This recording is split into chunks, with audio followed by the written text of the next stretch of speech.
This one is about friendship and conflict. Hey, thanks for joining us on the channel here. Hit like and subscribe and all that stuff. But on Sunday, we just finished a series called Relearning Friendship. And the idea behind this series was that over these past 2 years or so of pandemic life, a lot of us have disconnected from some of the friendships in our life. At the same time, there's been a lot of rancor and argument and partisanship and frustration in the world. And I think what's happened is it's made it hard for us to sometimes manage conflict well. And so we talked a little bit about this at the end of the series. How do we have disagreement within friendships? Now, I made a big caveat in that message. I talked about how there are certain things that should be a deal breaker to you. Homophobia, white supremacy, people who don't take your story seriously, people who don't treat your perspective with the dignity it deserves. It's okay to have boundaries. In fact, it's really important that we enforce them in all of our relationships, including our friendships. So there are times when it's okay to walk away, even from a friend. Anything that is diminishing us as a person, it's okay for us to say, look, I don't need that in my life, and I can't go down this road with you unless you're willing to change. That said, if all of our friendships leave no room for disagreement, then I think it makes it hard for us to continue to grow and change as human beings, because we do need different perspectives pushing up against ours and informing how we see the world. What has been, I think, really tough over these past couple of years is that we've had to do so much pushing back against really unhealthy, toxic perspectives, creating our boundaries and enforcing them, that it can feel at times like we don't have the energy. There's too much anxiety and too much fatigue to countenance any disagreement, even with people who we know care about us and are our friends. And so a lot of people resonated with that message, but I got some feedback from people just saying, well, how do you do that? Like, how practically do you manage and understand conflict in your relationships, particularly your friendships? And so I wanted to talk about one model that has been really helpful in my marriage with my partner, Rachel, in the way that we have dealt with conflict. But I think it actually can be really helpful if we translate some of those basic ideas even into our friendships. I mean, it's funny because we talk about conflict management at work, we talk about how we deal with conflict and communication in our marriages. Very rarely do we actually talk about conflict and communication in friendships. And friendships are just as important to the ways that we move through the world as any other of these relationships. And so it is important that we're able to do this well. So the model that Rachel and I have used is something called toward, away, and against. And really, it just simplifies all the different ways that we deal with conflict down to 3 buckets. Toward is when we go toward another person's position. We acquiesce to their demands, we give in to them, and we navigate conflict that way. Away is when we back away from conflict. So maybe we physically leave the room, or maybe we just disengage emotionally, but we back away from conflict, we allow things to settle, and maybe then we come back in with ourselves and we bring ourselves back to the relationship. Against is where we set, ideally, 2 ideas up against each other and we battle it out, and we debate things out, and we come to some kind of agreement or compromise in the end. That, of course, it can be very combative, but it doesn't always have to be that way. What I find really insightful about this is understanding that those 3 strategies sort of operate within a triangle. And one of them is going to be our default. One of them comes most naturally to us. But as healthy human beings, we're actually able to access all 3 as appropriate. Sometimes it's appropriate to move toward another person. To say, look, I don't seem to care about this as much as you. Why don't we do it your way? I'll move toward what you would like. Sometimes it's totally appropriate for us to back away and move away from conflict and say, look, I am really heated up right now, more than I should be for how much I am invested in this disagreement. I'm going to take some time, I'm going to think about this, I'm going to journal, I'm going to write my ideas down, and I'm going to come back and engage with you later. And then, of course, there are times to stand up for ourselves, to say, no, this is important to me, and we need to talk about this. We need to come to some kind of resolution, but I need to fight for what is important to me in this relationship or in this conflict right now. All of that is good. What's healthy as a human being, though, is when we're able to understand what we default to and how we can access the other strategies. When we're unhealthy, it's that we are always coming into every conflict all the time using one strategy. We're always moving toward the other person and acquiescing. We're always backing away and never representing our true feelings, or we're always getting into an against posture with anyone over anything. And what happened early in my marriage with my partner Rachel is that I am an against person. I really like debate. I like processing things verbally on the fly. I like that kind of engagement, and that comes a lot from my family of origin. Rachel is very much an away person. She does not like conflict. It makes her uncomfortable, and that, again, comes largely from the family that she grew up in. But what would happen in our relationship is that I was trying to get a fight, she was backing away, and that would frustrate me. And I would just sort of chase her around trying to get these debates on the table. Now, already, not a particularly healthy way to deal with conflict within a marriage or a friendship. But what's really interesting about this model is understanding that when we are under stress, we often have a secondary posture or a secondary strategy that we use to deal with conflict. Now, that stress can come from the conflict itself.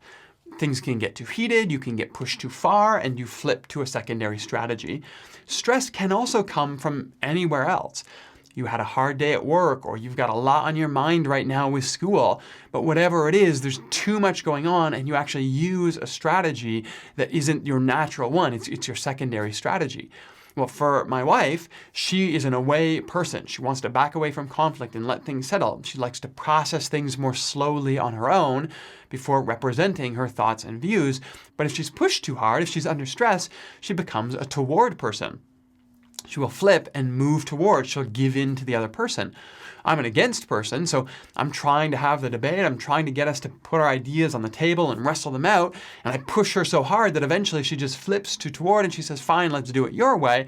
And that would infuriate me because I don't just want to get my way. I want to win an argument. Again, not always super healthy, but that's the way I roll. And that would make me flip to my secondary posture, which was away. Now, for me, that wasn't sort of moving away or moving out of the room. It was emotionally disengaging from the conflict, but also from the relationship. And again, these are not healthy things because we're not accessing them and choosing them as responses to a particular situation as much as we are just reacting. We have our default posture under stress. We react with our secondary posture. And just having that awareness of what was happening in our relationship, that we each had very different default strategies to any conflict, and we both had different stress reactions to conflict, gave us this incredible new tool just to name what was happening between us. And we began to use that pretty clinically for a while now. We met with counselors on our own, and we met with counselors together, and we started to use this. We would say things like, I feel like you're moving away from me right now. Or Rachel would say things like, I feel like you're against me right now. And the funny thing was, she could have told me that in 1,000 different ways, just as clearly. But because we had shared language for what was happening, when she would say, you are against me right now, it was like it would snap me out of my default posture. I would be able to say, oh, okay, right. That's not what I'm trying to do, but that's how I'm coming across right now. How can we deal with this differently? Do you need some time? Can we think about this separately? Can we write our thoughts down and then come back to each other? How can we deal with this? For me, when I would say, look, I feel like you're backing away from me right now, she could say, oh, right, okay, that's not what I'm trying to do, but I do need some space because I don't process things the way that you do, and so I need some space to think, to reflect, to allow my emotions to calm down, and then to come back to you with how I'm really feeling. And that kind of language, that shared language about what was happening in the context of a relationship it was transformative for us. Now, over time, we stopped using it as clinically as that. We, in our marriage, we don't say things like, you're moving away, or I feel like you're against me as much right now. We are just able to navigate our conflict in healthier ways because we have a better sense of who we are as individuals and who each other is within the relationship. But still, simply understanding what is it that you normally do when you come up against a conflict, even with a friend. Do you normally want to try to get into a fight and a debate? Do you normally back away? Do you normally give in to them? I mean, what does that look like? And what does your stress response look like? If you just have an awareness of that, it opens up so many opportunities for you when there's conflict to be able to assess what's going on and choose a strategy that makes sense right now. Lots of times in friendship, it makes sense to choose toward. I don't really care about this that much. It seems important to you. Let's do it your way. There's times in friendship where you realize I'm getting too heated. I need some space. You know what? I'm going to take a walk. We'll come back to this next week. Or there's times to say, no, this is really important to me, and I need you to understand why. So let's talk this out. Let's process things through, but let's put our perspectives up against each other and see what we can't both learn from each other in that process. Simple tools like that, a little more awareness of self in the context of our relationship goes a long, long way. But here's the thing that's really important. What that does, it enables us not just to represent ourselves fairly and speak honestly about what we're feeling, but it gives us the context to actually hear from our friends who we know deeply care about us and want the best for us. I know that my perspective on the world is skewed because of my privilege, because of my position, because of all the things that I've experienced as Jeremy Duncan. When I allow myself to enter into good, healthy conflict with people who have demonstrated over time that they care about me and how I see the world, I'm able to actually broaden my perspective on things. I come from a very privileged experience of the world, and the only way I'm going to see the world honestly and truly is inviting those other perspectives in. If I shut them down immediately because I don't have the bandwidth to deal with any kind of disagreement right now, not only am I diminishing the intimacy that's available to me in relationships, but I'm actually stealing from myself a more full, more well-rounded perspective of the world. And so when I have that awareness, who am I? How do I normally respond? Am I stressed right now? Am I switching to a default stress response right now? I'm actually able to choose the strategy that makes sense for me in this moment, with this person, in this relationship. And through that, we invite not just disagreement, because disagreement for its own sake is not good, but disagreement that allows us to see a wider, broader, more full perspective of the world, that allows us to really learn from the friendships that have earned the place to speak into our lives. So absolutely, conflict management is just as important in your workplace, in your marriage, in your friendships as it is anywhere else. And a little bit of awareness for yourself might be helpful in that. So here's the homework. Think about this.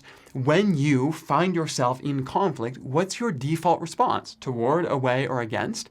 And if you imagine yourself really stressed out about something or getting pushed really hard, is there a secondary response that feels like it comes up over and over again in the patterns of your life? Knowing those and then choosing one of the three that makes sense in this moment with this person in this relationship can go a long way to allowing you to access more than just your perspective. So toward, away, against, a really simple tool, might help you in your marriage, might help you at work, and actually might help you in your friendships to navigate conflict well. Again, if you made it this far in the video, hit like, hit subscribe. We'd love to stay in contact with you. And by the way, post down in the comments. Let us know how you deal with conflict and if you have any strategies that have been helpful for you. I'd love to learn from that as well. See you soon.